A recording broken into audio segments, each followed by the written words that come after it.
नमस्कार, मैं हूं संजय शर्मा। आप देख रहे हैं 4 PM न्यूज नेटवर्क। जाति जनगणना के लिए साहब मान गए। आपको क्या लगता है क्यों मान गए होंगे? मोहन भागवत जब उनके घर पे गए तो गोदी मीडिया के चैनलों ने कहना शुरू कर दिया, मोहन भागवत गए, अब बस हवाई जहाज उड़ने वाले हैं पाकिस्तान पे अटैक करने के लिए। चैनलों पे दिखाई जाने लगा कि अब ये रॉकेट उतरा, रॉकेट उड़ा, जहाज उतरा, मिसाइल आ गई, टैंक आ गए, सबके सबके फोटो चलने लगे। मानो जंग हो गया कि मोहन भागवत जी कहने गए हैं कि कर जाओ बेटा, चढ़ जाओ सूली पे, कर दो जंग। लेकिन निकला जाति जनगणना का जिन्न। फिर चर्चा शुरू हुई कि बात चल रही थी पाकिस्तान पे अटैक की, ये अचानक जाति जनगणना कहां से आ गई? अभय दुबे जी ने शो करा था। अभय दुबे जी ने तो कहा 4 PM पर हमला और जाति जनगणना का जिन निकला ही इसीलिए कि पहलगांव के मुद्दे पर सरकार की असफलताओं की बात ना की जाए।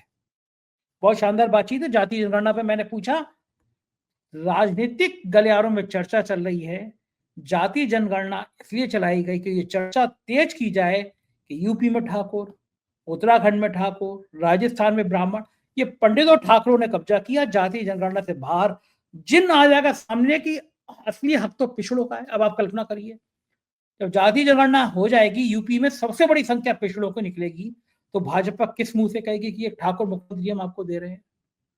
तो फिर ये चर्चा चली कि मोदी जी योगी को ऐसे तो नहीं हटा पा रहे हैं, क्या जिन इसलिए निकाला गया? क्या मतलब है? क्या बिहार के चुनाव से पहले कुछ संकेत हैं? खेल क्या है इस जाति जनगणना के पीछे? और मोहन भागवत क्यों गए मोदी के घर? जैसे दो दोस्तों में लड़ाई होती है कि मैं तुम्हारे घर आऊंगा, तुम भी मेरे घर आओ। आपको याद होगा 2022 का विधानसभा चुनाव, योगी जी से कह दिया गया था दोबारा मुख्यमंत्री बनना है तो केशव मौर्य के घर जाओ, केशव मौर्य गए।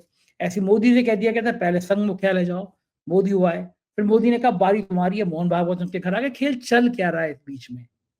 कहानी है क्या? अभय जी से बड़ी रोचक बातचीत हुई है, तमाम ढेर सारी जानकारियां हैं इसमें। चलते हैं अभय दुबे जी के पास। पहले चैनल को सब्सक्राइब और ज्वाइन करिए, फिर बातचीत सुनिए। 4 PM न्यूज नेटवर्क में स्वागत है आपका अभय जी। एक बड़ा मुद्दा जो था जाति जनगणना का, वो आखिर सरकार ने मान लिया। क्यों माना, किसी माना, इसको लेकर तरह तरह की चर्चाएं हैं। लोग कह रहे हैं कि मोदी सरकार पिछले 11 सालों में इतना बुरी तरह से कभी नहीं फंसी, या मैं ये कहूं कि खुद मोदी जी इतनी बुरी तरह से कभी नहीं फंसे। कल जब मोहन भागवत मिलने आए परसों रात को उनसे, तो भक्त लोगों ने कहना शुरू कर दिया मोहन भागवत पहली बार प्रधानमंत्री कार्यालय में गए, अब तो सीधा पाकिस्तान पर अटैक हो रहा है।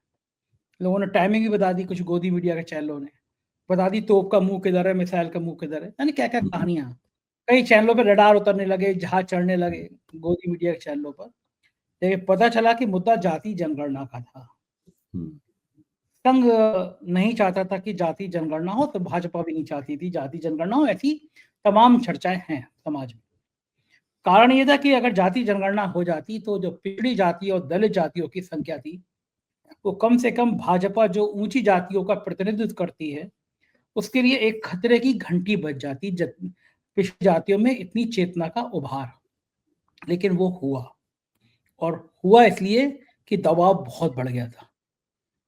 क्या लग रहा है आपको कि इसके पीछे की कहानी क्या थी? कितनी आसानी से मोदी राजी हो गए होंगे? क्योंकि जाति जनगणना पे इतनी आसानी से अगर लोकसभा चुनाव से पहले राजी हो गए होते, तो शायद पूर्ण बहुमत सरकार भी आ जाती। क्या लग रहा है अब क्यों राजी हुए होंगे? खेल क्या है इसका? संजय जी, जाति जनगणना पर तो मैं बातचीत करूंगा ही, लेकिन उससे पहले मैं जरा इस बात पे भी चर्चा करना चाहता हूं कि इस वक्त अ, सरकार और मीडिया का जो संबंध है वो किस दशा में है। मेरा संदर्भ वही है, 4 PM के ऊपर जो प्रतिबंध लगाया है सरकार ने, वो मेरा संदर्भ है। और मैं ये मानता हूं कि इस समय सारे देश में अगर अभिव्यक्ति की स्वतंत्रता को लेकर कोई मुद्दा है तो वो 4 PM पर सरकार द्वारा लगाया गया प्रतिबंध है। और सरकार को इस बात का जवाब देना, यूट्यूब को इस बात का जवाब नहीं देना है। और स्थिति यह है कि देश का हर पत्रकार, केवल गोदी मीडिया के उन चंद पत्रकारों को छोड़ दिए, इनका पूरी तरीके से सरकारीकरण हो चुका है, मैं उनकी चर्चा नहीं कर रहा हूं, मैं तो उन्हें पत्रकार ही नहीं मानता, कभी भी नहीं माना। लेकिन इस देश का हर पत्रकार, चाहे वो प्रिंट मीडिया का हो, चाहे वो इलेक्ट्रॉनिक मीडिया का हो, चाहे वो डिजिटल मीडिया का हो, कोई भी हो, वो निजी तौर पर आपसे नाराज हो या खुश हो, इससे कोई फर्क नहीं पड़ता। ये प्रश्न है ही नहीं निजी तौर पर। इस वक्त सारे लोग इस सवाल के ऊपर एकजुट हैं कि 4 PM पर जो प्रतिबंध लगाया गया है, अगर उसका विरोध नहीं किया गया, उसके खिलाफ एकताबद्ध होकर खड़ा नहीं हुआ गया, तो ये आफत सबके ऊपर आएगी। एक तरह से सरकार ने, मैं मानता हूं कि 4 PM पर प्रतिबंध लगाकर जो सोशल मीडिया है, जो डिजिटल मीडिया है, उसकी मदद कर दी है। संदेश पूरी तरह साफ तौर पर गया है कि सब लोग एकजुट हो जाएं, क्योंकि जितने भी बड़े बड़े पत्रकार हैं, चाहे वो रवीश हों, चाहे वो पुण्य प्रसून वाजपेयी हों, चाहे वो अभिसार शर्मा हों, या कोई भी हो, वो सारे के सारे लोग जो हैं, चाहे अशोक वानखेड़े हों, सारे के सारे लोग जो हैं, वो सब एक साथ एक स्वर में बोल रहे हैं। हाँ, अजीत ये अंजुम सब, जी ने भी, अजीत हाँ, अंजुम जी ने भी। अजीत अंजुम हो, हमारे मित्र हैं, ये हों, ये सब लोग एक स्वर में बोल रहे हैं। मैंने सोशल मीडिया के अंदर मतभेद भी देखे हैं, आप भी जानते हैं कि मतभेद हैं, लेकिन इस सवाल पर सरकार ने इन मतभेदों को मिटा दिया है। सरकार की जो दमनकारी कार्रवाई है, ये लोकतंत्र के इतिहास में काले अक्षरों में लिखी जाएगी। और जब भी सरकार ने मीडिया के ऊपर प्रतिबंध लगाने की कोशिश की है, चाहे वो याद कीजिए राजीव गांधी के जमाने में बिहार प्रेस बिल आया था, तो उसके खिलाफ पटना में जो प्रदर्शन हुआ था, उसमें मैं भी शामिल था। और उसके आगे आगे तत्कालीन बिहार का सबसे बड़ा अखबार था सर्चलाइट, उसके संपादक चल रहे थे, पुलिस ने लाठीचार्ज किया तो उनका सिर फट गया था, लेकिन सरकार को बिहार प्रेस बिल जगन्नाथ मिश्रा को वापस लेना पड़ा। जब भी ऐसा किया गया है, तब भी सरकार के लिए उसका परिणाम विपरीत निकला है। और सरकार ने 4 PM पर जो प्रतिबंध लगाया है, इसका परिणाम भी विपरीत निकलेगा। मैं इस बात की, मैं बॉन्ड पे लिख के आपको ये बात दे सकता हूँ। आप एक पराक्रमी व्यक्ति हैं, आप एक संघर्षशील व्यक्ति हैं। मुझे नहीं लगता कि ये लोग आपका कुछ बिगाड़ पाएंगे। 1-2 दिन की बात है। और मुझे पक्का यकीन है, मैं कोई कानूनी व्यक्ति नहीं हूं, मैं नहीं जानता कि कानून किस तरीके से काम करता है, लेकिन मुझे भरोसा ये है कि अगर अदालतें आपका साथ देंगी, और एक बार फिर 4 PM का जो नेशनल चैनल है वो निकलकर सामने आएगा और पहले से ज्यादा वेग के साथ में लोकप्रिय होगा, प्रभावी होगा, मुझे पक्का यकीन है।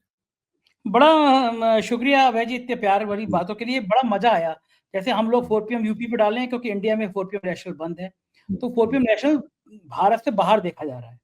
हमारे एवरेज औसत जितने सब्सक्राइबर बढ़ते हैं पिछले 48 घंटों में, उससे 2 गुने 3 गुने बढ़े हैं नेशनल चैनल पे। इसका मतलब विदेशों के लोग हैं, उन्होंने सब्सक्राइब किया। और जो 4 PM यूपी है, हम मान के चल रहे थे 5 महीने में 10 लाख सब्सक्राइबर इसके होंगे, 8 सवा 8 था। ये इतनी स्पीड से बढ़ा, 2 दिन में 40,000 सब्सक्राइबर एक दिन में। शायद अभी और चैनल 4 PM बहुत बड़ी बात नहीं है संजय जी। मैं आपको बताता हूँ, मेरे पास कितने फोन आए हैं, पता नहीं, आप व्यस्त हैं, तो हो सकता है आप सबके फोन भी नहीं उठा सकते। तो आप फोन नहीं उठाते, लोग मुझे फोन करते हैं, या मेरे जैसे अन्य लोगों को जो 4 PM के साथ जुड़े हुए उनको फोन करते हैं। तो लगातार फोन आ रहे हैं और लोग पूछते हैं कि भाई अब क्या स्थिति है, लोग जानना चाहते हैं उस पर। मेरे पास जाहिर है कि जानकारियां सीमित है, तो मैं कुछ बताता हूँ उनको और कुछ नहीं भी बताता। लेकिन लोगों को यकीन है कि 4 PM 1 हफ्ता तो बहुत दूर की बात है, उससे काफी कम समय में दोबारा यूट्यूब पे लोगों को दिखाई पड़ेगा। और इसी कामना और इसी विश्वास के साथ में अब मैं शुरू करता हूँ जो सवाल आपने पूछा। एक सेकंड, जब आपने मुद्दा छेड़ दिया और बता दूं 2-3 बातें कि हम लोग सोच रहे थे कि हमें 4 महीने में लगेंगे 4 PM यूपी को 10 लाख सब्सक्राइबर होने में, लेकिन 3 दिनों में जो स्पीड बढ़ी है, 2 दिनों में, मुझे लग रहा है अगले 2 दिन में 4 PM यूपी भी 10 लाख सब्सक्राइबर क्रॉस कर लेगा। दूसरी बात, मुझे उम्मीद नहीं थी कि सारे पत्रकार जिनके आपने नाम लिए और जिनके मैं नाम नहीं ले पाया हूँ, चाहे वो गिरजेश वशिष्ठ या और ऐसे तमाम साथी हो, मैं क्षमा चाहूंगा कुछ के नाम रह गए हो, उन सब ने वीडियो बनाए। और मजे की बात यह कि आप जो कह रहे हैं पत्रकार एकता, वास्तव में पत्रकार एकता दिखाई दी। प्रेस क्लब ऑफ इंडिया का भी मैं आभार व्यक्त करूंगा कि उन्होंने भी एक लेटर जारी करके इसकी निंदा करी है। सरकार से तुरंत 4 PM नेशनल चैनल खोलने की बात की है। और न्यूज लॉन्ड्री के CEO का मेरे पास फोन आया, तमाम संस्थाओं के मेरे पास फोन आए, क्विम से, प्रिंट से, तमाम लोगों ने फोन किए। लेकिन पॉलिटिकल सर्किल में इतना ज्यादा प्यार करते हैं 4 PM को, मुझे अंदाजा नहीं था। मैंने आज तक, शायद मेरी जानकारी में नहीं है, अखिलेश यादव ने इतना बड़ा ट्वीट कभी लिखा हो। कल उन्होंने ट्वीट किया, आज उन्होंने ट्वीट किया। समाजवादी पार्टी के कई जिलों में, अलग अलग उत्तर प्रदेश के कई जिलों में समाजवादी पार्टी के कार्यकर्ताओं ने विरोध किया। कांग्रेस के राष्ट्रीय और प्रदेश अध्यक्ष स्तर के सब नेताओं ने, अजय राय जी का मेरे पास फोन आया, कांग्रेस के सीनियर कई नेताओं का फोन आया, तेजस्वी यादव जी ने फोन किया, और संजय राउत तो आज ने कमाल कर दिया, लाइव प्रेस कॉन्फ्रेंस चल रही थी, और मैं उन शब्दों का इस्तेमाल नहीं करना चाह रहा। मैं एक काम करता हूँ, मैं सुनवा देता हूँ कि संजय राउत क्या बोले। मुझे अपने मुंह से बोलते हुए अच्छा नहीं लग रहा है। संजय राउत को सुनिए क्या बोले। यूट्यूब चैनल बंद किए, पाकिस्तान के किए, करेक्ट, उससे कुछ नहीं होता, वो बदला नहीं होता है, वो नौटंकी है। भारत का एक चैनल 4 PM आपने बंद कर दिया, जो सबसे ज़्यादा देखा जाता है इस देश में, रवीश कुमार जी के साथ। हाँ, संजय शर्मा उनके एडिटर है, सच बोलता है ये चैनल, सच बातें कहता है, मोदी और शाह जी को सवाल पूछता है, तो आपने वो चैनल बंद कर दिया। कोई नोटिस नहीं, कोई समन्स नहीं, कोई एक्सप्लेनेशन नहीं। ये कौन सा डेमोक्रेसी है? पाकिस्तान पर बदला लेना है, चैनल से बदला ले रहे हो आप। 4 PM, ये 4 PM चैनल के ऊपर जो आपने जो बंदी किया है ना, वो 4 PM ने आपके 12 बजाने वाले हैं। तो सुना आपने अभय दुबे जी, संजय राउत क्या दम के बोले। तो मैं कह रहा हूँ ये जो पॉलिटिकल एक ताकत, इंडिया गठबंधन टाइप की ताकत हो गई ये कुछ कि अगर तुम मीडिया पे अगर हाथ लगाओगे तो हम पॉलिटिकल पार्टियां भी तो ओपोजिशन की है, वो ये मानेंगे कि ये लोकतंत्र को दबाने की आवाज है। तो मैंने तो मजे में ट्वीट किया संजय राउत का बयान जो था उसको लगा के। अब ट्वीट ही मुंह से निकलता है, एक्स हो गया, वो अलग बात है। मैंने उसमें लिखा कि प्रधानमंत्री जी, मैं हर साल, मजाक में लिखा, व्यंग में लिखा, मैंने कहा मैं हर साल 10 लाख रुपए प्रधानमंत्री सहायता कोष में देने को तैयार हूँ, क्योंकि इतनी ब्रांडिंग जितनी मेरे को प्रतिबंध लगा के हो गई, मैं 10-20 करोड़ खर्च करता तो भी मैं इतनी ब्रांडिंग नहीं कर पाता। तो अब हर साल मैं प्रधानमंत्री सहायता कोष में 10 लाख रुपए दान दूंगा। हर साल चैनल ऐसे ही बंद कर दिया करो आप, मेरे तो बल्ले बल्ले हो जाएगी पूरी दुनिया में, अमेरिका से, लंदन से, ऑस्ट्रेलिया से, दुबई से। मतलब मैं आज सुबह से फोन उठा के परेशान हूँ, कुछ नहीं कर पा रहा, लंच भी नहीं किया है मैंने। तो ये असीमित प्यार है, मैं सबका हृदय से आभार व्यक्त करता हूँ। यही लोग मेरी ताकत हैं, यही लोग मेरी आत्मा है, और ये मेरी लड़ाई नहीं है, ये लोकतंत्र की लड़ाई है, क्योंकि बेवजह में सवाल पूछने के कारण चैनल बंद किया गया। और मुझे लगता है अब तो जो सलाहकार होंगे जिन्होंने कहा होगा चैनल बंद कर देते, मोदी जी ने आज उनको बुला के डंडे से लतियाया होगा, लात मार के निकाल दिया होगा। पहले तुम्हें अकल नहीं था कि 4 PM पे हाथ डाल रहे हो तो इतना रिवर्स गियर हो जाएगा। मुझे अपने ऊपर, मुझे ईश्वर की धन्यवाद, मुझे उम्मीद नहीं थी कि मेरे साथ इतनी ताकतें खड़ी हैं। मतलब आज दिखा दिया कि 4 PM का मतलब क्या होता है, ये सब ईश्वर की कृपा। अभय जी सॉरी, मैंने बीच में आपको रोका। आप नहीं, कोई अब बात नहीं, कोई बात नहीं। नहीं, आप बात बिल्कुल ठीक कह रहे हैं, मैं आपकी सारी बातों से सहमत हूँ। और मैं तो ये मेरी अपेक्षा है कि जल्दी से जल्दी 4 PM नेशनल चैनल आए और हम लोग उसके ऊपर कार्यक्रम करें, हम लोगों का कार्यक्रम उस पर अपलोड हो, जैसे हर बार लाखों लोग देखते हैं उस तरह उसके ऊपर लाखों लोग देखें। तो आपने की थी जातिगत जनगणना को, सरकार ने घोषणा की है कि वो जातिगत जनगणना करने के लिए तैयार है। सरकार ने कोई समय नहीं बताया है कि कब जातिगत जनगणना शुरू होगी, कितने दिनों में वो खत्म होगी, ये सब नहीं बताया है। और ना सरकार ने वो उस पद्धति के बारे में बताया है, उस डिजाइन के बारे में बताया है कि जातिगत जनगणना की डिजाइन क्या होगी। जातिगत जनगणना कई तरीके से हो सकती है, जैसे बिहार में हुई उस तरह हो सकती है, तेलंगाना में हुई उस तरह हो सकती है। मुझे पता है कि बिहार और तेलंगाना की जातिगत जनगणना है, उसके बीच में फर्क है, और इसी फर्क को राहुल गांधी ने अपनी प्रेस कॉन्फ्रेंस में रेखांकित किया। राहुल गांधी कह रहा है कि दोनों जातिगत जनगणना का फर्क है। तेलंगाना की जातिगत जनगणना के नमूने पर राष्ट्रीय स्तर पर जातिगत जनगणना होनी चाहिए, ये राहुल गांधी ने कहा है। राहुल गांधी ने मांग की है कि आप टाइमलाइन बताइए इसकी। दूसरी बात राहुल गांधी ने ये कही है कि जातिगत जनगणना तो आप करवा लेंगे, नहीं उसके बाद क्या करेंगे, जो सत्ता की संरचनाएं हैं, जो पावर स्ट्रक्चर है, उसमें कमजोर जातियां कहां कितनी विद्यमान हैं, ये सब कैसे ठीक किया जाएगा, इसकी भी गारंटी देनी होगी। तो एक तरह से जातिगत जनगणना करके का ऐलान करके हो सकता है सरकार ने अपनी कुछ फौरी राजनीतिक मकसदों को पूरा करने की कोशिश की हो, लेकिन दूरगामी स्तर पर सरकार इस चक्कर में फंस गई है। देखिए, जातिगत जनगणना तो पहला कदम है, इसके बाद में सरकार को देखना पड़ेगा कि जब निकल के आएंगे आंकड़े कि चारों तरफ से जो आरक्षण बढ़ाने की मांग होगी, उसको सरकार कैसे निपटेगी। बहुत सारी बातें हो सकती हैं। ये जो इन लोगों ने जो EWS category, economically weaker section वाली जो कैटेगरी है, श्रेणी है, जिसके अंदर ऊंची जातियों को आरक्षण दिया जाता है, ये जो कैटेगरी बनाई है, इस कैटेगरी के ऊपर भी सवाल उठेगा, क्योंकि समाजवादी पार्टी की तरफ से लगातार ये कहा जा रहा है कि ईडब्ल्यूएस कैटेगरी, कई मामलों में ईडब्ल्यूएस कैटेगरी का जो कट ऑफ होता है वो ओबीसी कट ऑफ से नीचे किया जाता है, ताकि ईडब्ल्यूएस के जरिए ज्यादा लोग चले जाएं और ओबीसी के लोग न जा पाए। एक तरह से ईडब्ल्यूएस कैटेगरी ओबीसी के पैर पे पैर रखकर आगे पैर में पैर रख के आगे बढ़ रही है, और यही भारतीय जनता पार्टी की पूरा इरादा था इसको करने में। तो इसमें बहुत सारे मसले इसके अंदर जुड़े हुए हैं। सबसे बड़ा मसला क्या है कि जब 4 जून 2024 को लोकसभा चुनाव में भारतीय जनता पार्टी ने बहुमत खो दिया, तो इन लोगों को लगा कि क्या गड़बड़ क्या है। तो उन्होंने पाया कि उन्हें दलित और ओबीसी वोट उतने नहीं मिले जितने मिलने चाहिए थे। सबसे बड़ी बात उन्हें ये दिखाई पड़ी। इससे उनके सामने स्पष्ट हुआ कि ये वोटर जो है उनका जेबी वोटर नहीं है, ऊंची जातियों की तरह। इस वोटर को अपने साथ लाने के लिए उन्हें अपने रवैये पर पुनर्विचार करना होगा। उसके बाद संघ ने और भाजपा ने इस प्रश्न के ऊपर पुनर्विचार करना शुरू किया कि जातिगत जनगणना कराई जाए या ना कराई जाए। सारे देश में लगातार माहौल ये बन रहा था कि बीजेपी दरअसल ब्राह्मण बनिया पार्टी है। सामाजिक न्याय की पार्टियों से जो गलतियां हुई हैं, जब वो सत्ता में रहे, जो गलतियां हुई हैं, उन गलतियों के कारण इनको कुछ दलित और ओबीसी वोट मिल रहे हैं। लेकिन अंततः ये एक ब्राह्मण बनिया पार्टी है। ये एक माहौल बन के निकलकर सामने आया। मुझे लगता है कि दो प्रमुख कारण है जिनकी वजह से भाजपा इस निर्णय पर पहुंची है। पहला कारण यह है कि भाजपा विपक्षी दलों का जो प्रचार है कि ये ब्राह्मण बनिया पार्टी है, इसका खंडन करना चाहती है। वो दिखाना चाहती है कि हम ब्राह्मण बनिया पार्टी नहीं है, हमको ओबीसी और दलित की चिंता है। इसके लिए ये घोषणा की गई है, पहली बात। दूसरी बात यह है कि भारतीय जनता पार्टी की सरकार कल सेनाध्यक्षों के साथ जो बैठक हुई थी, उसके बाद अब इस बहस को शिफ्ट करना चाहती है।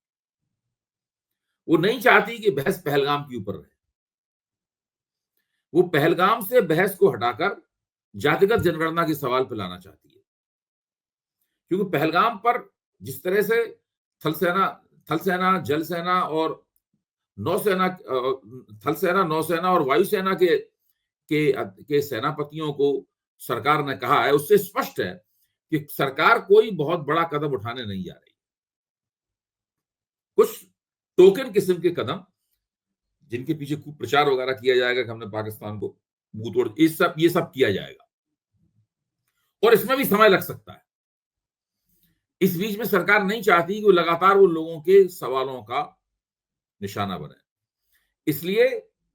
इसीलिए 4 PM के ऊपर अटैक किया गया है, और इसीलिए जातिगत जनगणना की घोषणा भी की गई है। ये दोनों बातें अपने आप में जुड़ी हुई हैं। 4 PM पे अटैक किया जाना भी इस बात का एक प्रमाण है कि सरकार इस बहस को शिफ्ट करना चाहती है। इसीलिए उसने सोशल मीडिया को ये एक आक्रामक संदेश दिया है कि अगर आपके खिलाफ भी कार्रवाई हो सकती है। और दूसरी तरफ जातिगत जनगणना का ऐलान करके, जो कि संघ की विचारधारा के खिलाफ है। और कल जब तीनों सेनाओं के अध्यक्षों की प्रधानमंत्री के साथ बैठक हो रही थी, उससे पहले प्रधानमंत्री निवास पर मोहन भागवत और नरेंद्र मोदी की मुलाकात हुई। आपने कल मुझसे ये सवाल पूछा भी था।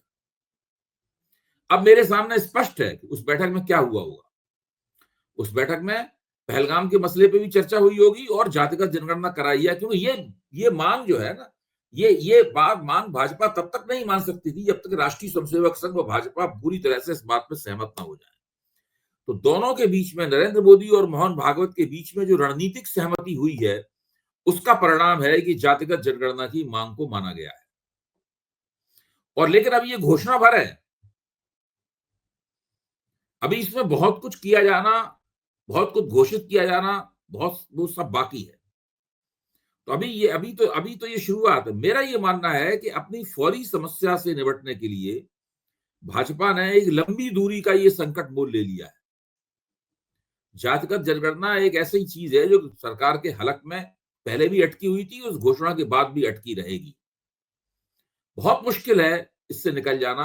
आगे चल के हम लोग जैसे जैसे घटनाक्रम आगे बढ़ेगा, हम लोग उसकी बारीकियों पर और चर्चा करेंगे, तब तक खुलकर और बातें सामने आ जाएंगी।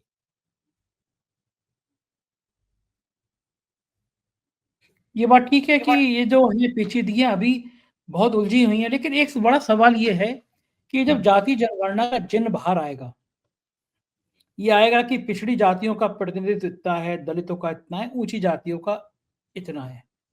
जाहिर है कि पिछड़ी जातियों का प्रतिनिधित्व बहुत ज्यादा होगा, सबसे ज्यादा होगा। जितने बड़े राज्य हैं उनमें उतना ही ज्यादा होगा। सही बात। उत्तर प्रदेश ऐसा राज्य जो सबसे सेंसिटिव है, जहां लोकसभा चुनाव में भारतीय जनता पार्टी को करारी हार मिली है, जहां पे अगर ये आएगा कि सबसे ज्यादा आबादी पिछड़ों की, पिछड़े स्वीकार करेंगे कि फिर कोई क्षत्रिय मुख्यमंत्री हो। योगी आदित्यनाथ की सत्ता को कितनी बड़ी चुनौती मिलेगी जाति जनगणना से। उत्तर प्रदेश में ठाकुर, उत्तराखंड में ठाकुर, राजस्थान में ब्राह्मण, ये जो लाइन लगा के बड़े राज्यों में ब्राह्मण ठाकुरों का गठजोड़ है, इस गठजोड़ को कितनी बड़ी चुनौती मिलेगी जाति जनगणना से। देखिए, भारतीय जनता पार्टी जब से बहुमत उसने खोया है, तब से वो लगातार एक हिंदुत्ववादी डगर पर चल रही है, और हिंदुत्ववादी डगर में सामाजिक न्याय की राजनीति का जो के नाजुक जो पहलू हैं, उनका ध्यान रखना उसके लिए मुश्किल है। और इस डगर में सबसे आगे इस भारतीय जनता पार्टी को जो हाँक रहे थे, वो योगी आदित्यनाथ हाँक रहे थे। योगी आदित्यनाथ सबसे आगे थे, वो हिंदुत्व का हथौड़ा हाथ में लिए हुए लगातार इधर उधर चला रहे थे बेतरतीब तरीके से। अच्छा, इस जातिगत जनगणना कराने के फैसले से भाजपा इस पूरा जो प्रवाह चल रहा था राजनीति का, प्रवाह में कुछ संशोधन भी करना चाहती है शायद। क्योंकि आप योगी आदित्यनाथ का वक्तव्य देखिए, इसके ऊपर योगी आदित्यनाथ का वक्तव्य ठीक वही है जो हम लोग कहा करते थे कि जातिगत जनगणना क्यों होनी चाहिए, या कोई भी समाजशास्त्री या सतीश देशपांडे जैसे समाजशास्त्री कहा करते थे, प्रोफेसर सतीश देशपांडे जो हमारे मित्र हैं, वो कहा करते थे कि जातिगत जनगणना क्यों होनी चाहिए। योगी आदित्यनाथ ऐसा लगता है सतीश देशपांडे का लेख पढ़ के आए हों और उन्होंने वो वक्तव्य दे दिया हो। ये स्थिति है। तो भारतीय जनता पार्टी वाले आज की तारीख में वही भाषा बोल रहे हैं जो भाषा जातिगत जनगणना की वकालत करते हुए हमारे और आपके जैसे लोग बोला करते थे। अब देखना यह है कि जातिगत जनगणना से जो राजनीतिक प्रभाव पैदा होगा उसमें, और जो हिंदुत्ववादी हथौड़ेबाजी हो रही थी, इसके नायक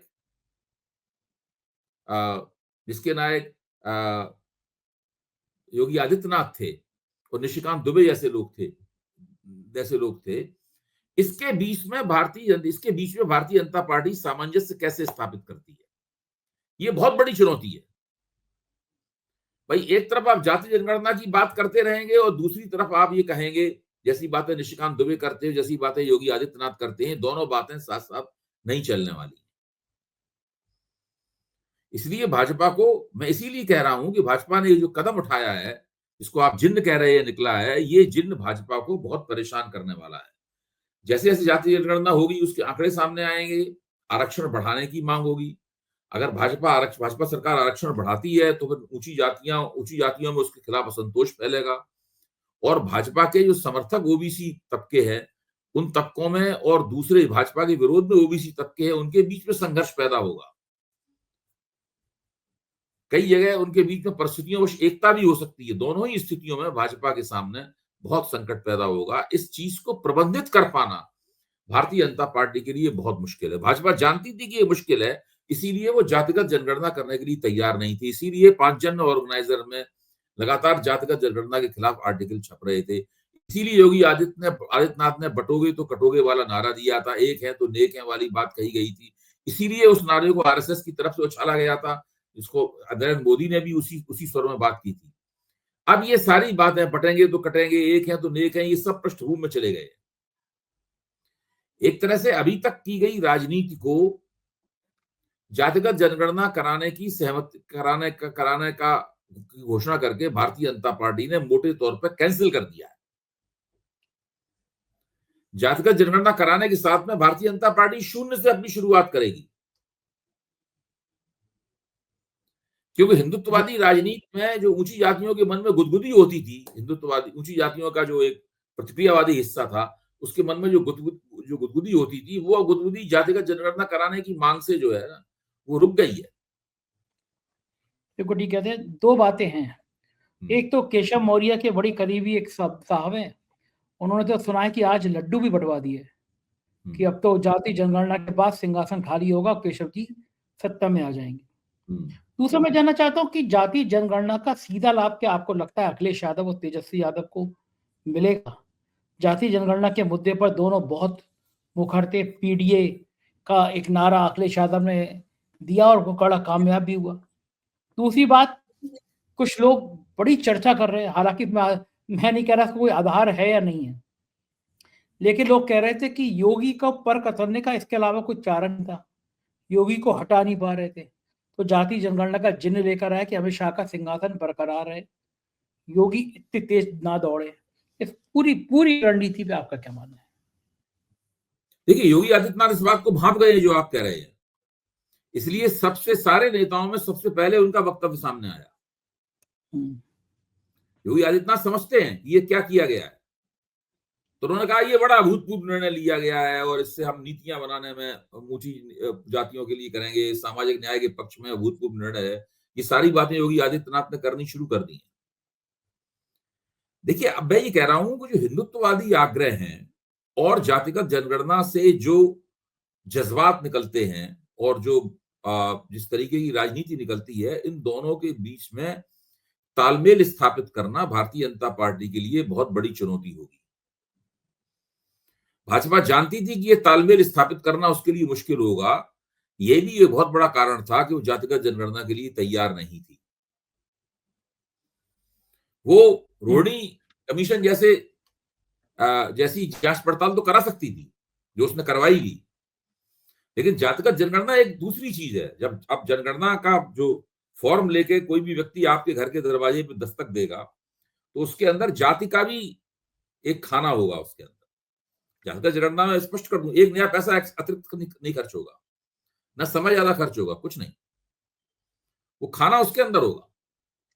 लोगों को अपनी जाति लिखनी होगी और एक दो खाने और भी हो सकते हैं कि भाई आपको क्या सुविधाएं मिलती हैं वगैरह वगैरह, ये भी हो सकते हैं। मतलब तो जातिगत जनगणना के जरिए हम लोगों को पता लग जाएगा कि दरअसल जो कमजोर जातियां हैं उनकी संख्या कितनी है, कितनी जातियां हैं और उनको दरअसल उनकी आर्थिक सामाजिक स्थिति क्या है, ये हम लोगों को पता लग जाएगा। इसके बाद में देश की राजनीति में काफी बड़ा अंतर पड़ेगा, क्योंकि उसी के हिसाब से राजनीति सूत्रबद्ध होगी, उसी के हिसाब से मांगे की जाएंगी, उसी के हिसाब से आंदोलन होंगे, उसी के हिसाब से नारे लगेंगे, सारी बातें उसी के हिसाब से होंगी। और गोलबंदियां भी, जो चुनावी गोलबंदी है, वो भी उसी के हिसाब से होगी।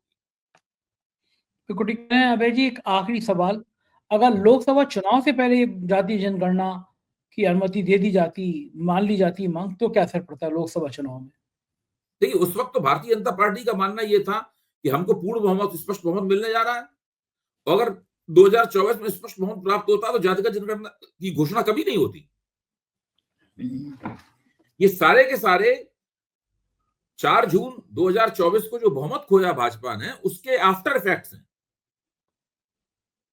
बिल्कुल ठीक कह रहे हैं। अगर यही होता तो अभी कुछ नहीं होता। ये बिल्कुल सही है, लग भी यही रहा है। बहुत बहुत शुक्रिया अभय जी, आपने तक कीमती समय दी, हमसे बातचीत करी। Thank you sir. ये थे अभय दुबे जी और उन्होंने बताया, विस्तार से बताया कि खेल क्या है राजनीति का। मुझे यकीन है चर्चा आपको पसंद आई होगी। चैनल को सब्सक्राइब और ज्वाइन जरूर कर लीजिएगा, याद दिला रहा हूँ। Thank you.